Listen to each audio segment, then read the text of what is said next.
രണ്ട് പ്രധാന സ്റ്റോക്കുകളിൽ വന്ന ലേറ്റസ്റ്റ് അപ്ഡേറ്റ് ആണ് ഇന്നത്തെ വീഡിയോയിൽ ഉൾക്കൊള്ളിച്ചിരിക്കുന്നത്. ഒന്നാമത്തെ stock avenue supermart.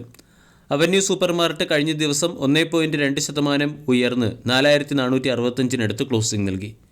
2.91 lakh crore രൂപയുടെ മാർക്കറ്റ് ക്യാപ്പുള്ള കമ്പനിയുടെ valuation 119, 52 week high 4592, 52 week low 3352. കഴിഞ്ഞ 6 മാസം കൊണ്ട് സ്റ്റോക്ക് 15% റിട്ടേണും ഇയർ ടിൽ ഡേറ്റിൽ അതായത് 2024 മാത്രം 9.8% റിട്ടേണും നൽകി. അവന്യൂ സൂപ്പർമാർട്ട് ഇന്ന് മാർക്കറ്റ് അവറിന് ശേഷം Q4 ബിസിനസ് അപ്ഡേറ്റ് പുറത്തുവിട്ടിട്ടുണ്ട്. ഈ Q4 ബിസിനസ് അപ്ഡേറ്റിൽ കമ്പനി തുടർച്ചയായി റവന്യൂ ഉയർത്തുന്നതായിട്ട് കാണാൻ സാധിക്കും. 2023 മാർച്ച് ക്വാർട്ടറിൽ കമ്പനി 10,337 കോടി രൂപയുടെ സ്റ്റാൻഡ് ലോൺ റവന്യൂ ആയിരുന്നു റിപ്പോർട്ട് ചെയ്തത്. അത് 2024 മാർച്ച് ക്വാർട്ടർ ആയപ്പോൾ 12,393 കോടിയായി ഉയർന്നിട്ടുണ്ട്. 2021 മാർച്ച് ക്വാർട്ടറിൽ 7,303 കോടിയുടെയും 22 8,606 കോടിയുടെയും 23 10,337 കോടിയുടെയും 24 12,393 കോടി രൂപയുടെയും റവന്യൂ ആണ് കമ്പനി റിപ്പോർട്ട് ചെയ്തിരിക്കുന്നത്. റവന്യൂവിൽ കൺസിസ്റ്റൻ്റ് ആയിട്ടുള്ള ഗ്രോത്ത് നമ്മൾക്ക് കാണാൻ സാധിക്കും. കൂടാതെ അവന്യൂ സൂപ്പർമാർട്ടിൻ്റെ ടോട്ടൽ സ്റ്റോറുകളുടെ എണ്ണം 365 എത്തി. ഇതിൽ മാർച്ച് ക്വാർട്ടറിൽ മാത്രം 24 പുതിയ സ്റ്റോറുകൾ കമ്പനിക്ക് ഓപ്പൺ ചെയ്യാനും സാധിച്ചിട്ടുണ്ട്. ഇവിടെ ഇയർ ഓൺ ഇയറിൽ കമ്പനി 19.8% റവന്യൂ ഗ്രോത്ത് കൈവരിച്ചു. അതേസമയം സീക്വൻഷ്യലി അല്ലെങ്കിൽ ക്വാർട്ടർ ടു ക്വാർട്ടറിൽ കമ്പനിയുടെ റവന്യൂ ഗ്രോത്ത് ഇടിഞ്ഞിരിക്കുകയാണ്. സീക്വൻഷ്യലി റവന്യൂ 6% ഇടിഞ്ഞു. കഴിഞ്ഞ ക്വാർട്ടറിൽ 13,247 കോടി രൂപയുടെ റവന്യൂ ആയിരുന്നു റിപ്പോർട്ട് ചെയ്തത്.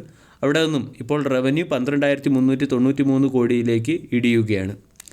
CLSA ഉൾപ്പെടെയുള്ള പല ബ്രോക്കേജ് ഏജൻസികളും അവന്യൂ സൂപ്പർമാർട്ടിന് ബൈ എന്ന റേറ്റിംഗും ഹയർ സൈഡിലുള്ള ടാർഗറ്റും നൽകിയിട്ടുണ്ട്. ICICI സെക്യൂരിറ്റീസ് ആഡ് എന്ന ടാർഗറ്റ് നൽകിയിട്ടുണ്ട്. ഇവിടെ പല ബ്രോക്കേജ് ഏജൻസികളും സ്റ്റോക്കിൽ എക്സ്ട്രാ ബുള്ളിഷായിട്ട് കാണാൻ സാധിക്കും. ഇതിനുള്ള പ്രധാന കാരണം ഒന്ന്, സ്റ്റോക്ക് അട്രാക്റ്റീവ് വാല്യൂഷന് ലഭിക്കുന്നു. രണ്ടാമത്തേത്, ഡൗൺ സൈഡ് റിസ്ക് വളരെ കുറവാണ്. കൂടാതെ ബിസിനസ് മോഡലും ഏകദേശം റിസ്ക് ഫ്രീ ആണ്. അതോടൊപ്പം തന്നെ കൺസിസ്റ്റൻ്റ് റവന്യൂ ഗ്രോത്ത് കമ്പനി കൈവരിക്കുകയും ചെയ്യുന്നു. 52 week low 3300, 52 week high 4468, 52 week ഹൈക്ക് അടുത്ത് സ്റ്റോക്ക് ട്രേഡ് ചെയ്യുന്നു. കഴിഞ്ഞ ഒരു വർഷമായി ഇൻഡെക്സ് 27% റിട്ടേൺ നൽകിയപ്പോൾ അവന്യൂ സൂപ്പർമാർട്ട് 22% റിട്ടേൺ ആണ് നൽകിയത്. 4200 എന്ന ലെവലിൽ ബ്രേക്കൗട്ട് വന്നതിന് ശേഷം സ്റ്റോക്ക് 4550 വരെ ഉയരുകയും അവിടെ നിന്നും കഴിഞ്ഞ 4 ദിവസമായി സ്റ്റോക്ക് ഒരു പ്രത്യേക റേഞ്ചിനുള്ളിൽ കൺസോൾഡേറ്റ് ചെയ്യുകയുമാണ്.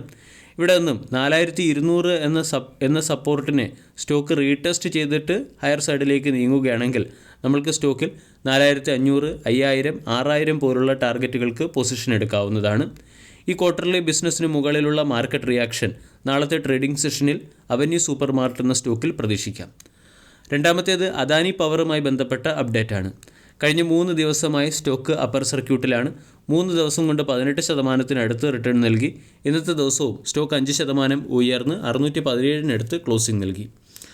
അദാനി പവർ എന്ന കമ്പനി 2.33 ലക്ഷം കോടി രൂപയുടെ മാർക്കറ്റ് ക്യാപിറ്റലൈസേഷനിലേക്ക് എത്തുകയും JSW steel, Tata steel, siemens, IRFC, Varun beverage, Bharat electronics, Grasim industries limited, Zomato തുടങ്ങിയ കമ്പനികളെ മാർക്കറ്റ് ക്യാപിറ്റലൈസേഷൻ്റെ കാര്യത്തിൽ മറികടന്ന് BSEയിലെ 37ാമത്തെ സ്റ്റോക്ക് ആവുകയും ചെയ്തിട്ടുണ്ട്. അദാനി പവറുമായി ബന്ധപ്പെട്ട് കഴിഞ്ഞ ദിവസം നമ്മൾക്ക് കാണാൻ സാധിച്ച ഒരു പ്രധാന അപ്ഡേറ്റ് ആയിരുന്നു. റിലയൻസ് ഇൻഡസ്ട്രീസുമായി അദാനി പവറിൻ്റെ സബ്സിഡറി കമ്പനിയായ മഹാൻ എനർജി ലിമിറ്റഡ് എന്ന കമ്പനി 20 വർഷത്തേക്ക് പവർ പർച്ചേസ് എഗ്രിമെൻറ്റിൽ ഒപ്പുവെച്ചിട്ടുണ്ട്. ഏകദേശം 500 മെഗാവാട്ട് ശേഷിയുള്ള പവർ സപ്ലൈ ചെയ്യുന്നതിനുള്ള കോൺട്രാക്റ്റിലാണ് അദാനി പവറിൻ്റെ സബ്സിഡറി കമ്പനി എത്തിയിരിക്കുന്നത്. കൂടാതെ ഈ കമ്പനി സമ്മർ സീസണിൽ അതിൻ്റെ പ്രൊഡക്ഷൻ കപ്പാസിറ്റി ഉയർത്താനും സാധ്യതയുണ്ട്. 2800 മെഗാവാട്ട് ശേഷിയുള്ള പ്ലാന്റ് 600 മെഗാവാട്ട് ഇലക്ട്രിസിറ്റിയാണ്, അതായത് 600 മെഗാവാട്ട് പവറാണ് ജനറേറ്റ് ചെയ്യുന്നത്. അദാനി പവറുമായി ബന്ധപ്പെട്ട മറ്റൊരു പ്രധാന അപ്ഡേറ്റ്, കമ്പനി അതിൻ്റെ പവർ അസറ്റ് 6 ജിഗാവാട്ടായി ഉയർത്താൻ ശ്രമിക്കുന്നു എന്നുള്ള അപ്ഡേറ്റാണ്. കൂടാതെ 10 gigawatt call fired power generate ചെയ്യുന്നതിനും അദാനി പവർ ഉൾപ്പെടെയുള്ള കമ്പനികൾ മുന്നോട്ട് വന്നിട്ടുണ്ട്. ഈ ന്യൂസുകളുടെ പശ്ചാത്തലത്തിലും കമ്പനി വളരെ പെട്ടെന്ന് തന്നെ അതിൻ്റെ പവർ അസറ്റ് ഇംപ്രൂവ് ചെയ്യുന്നതിൻ്റെ പശ്ചാത്തലത്തിലും അദാനി പവർ എന്ന സ്റ്റോക്കിന് പല അനലിസ്റ്റുകളും ബൈ എന്ന റേറ്റിംഗ് നൽകിയിട്ടുണ്ട്. ടെക്നിക്കലി സ്റ്റോക്കിൽ നമ്മൾക്ക് 600 എന്ന റേഞ്ചിനടുത്ത് ഒരു ബ്രേക്കൗട്ട് വന്നതായിട്ട് കാണാൻ സാധിക്കും. ബ്രേക്കൗട്ടിന് ശേഷം സ്റ്റോക്ക് ഹയർ സൈഡിൽ ട്രേഡ് ചെയ്യുന്നു. ഇവിടെ നിന്നും സ്റ്റോക്ക് ബ്രേക്കൗട്ട് ലെവലിനെ റീടെസ്റ്റ് ചെയ്യുമ്പോൾ നമ്മൾക്ക് പൊസിഷൻ എടുക്കാവുന്നതാണ്. ദീർഘകാലമായി 485, 585 എന്ന റേഞ്ചിനടുത്ത് കൺസോൾഡേറ്റ് ചെയ്ത ഒരു സ്റ്റോക്കാണ് അദാനി പവർ. അവിടെ നിന്നും ഈ കൺസോൾട്ടേഷൻ റേഞ്ചിൽ ഒരു ബ്രേക്കൗട്ട് വന്നിട്ടുണ്ട്. ഇനി 560, 590 തുടങ്ങിയ ലെവലുകളായിരിക്കും അദാനി പവറിൻ്റെ പ്രധാന സപ്പോർട്ടായി പ്രവർത്തിക്കുക. 800, 900 പോലുള്ള ടാർഗറ്റാണ് പല അനലിസ്റ്റുകളും അദാനി പവറിന് നൽകുന്നത്. വീഡിയോ എല്ലാവർക്കും ഇഷ്ടമായി എന്ന് വിശ്വസിക്കുന്നു. താങ്ക്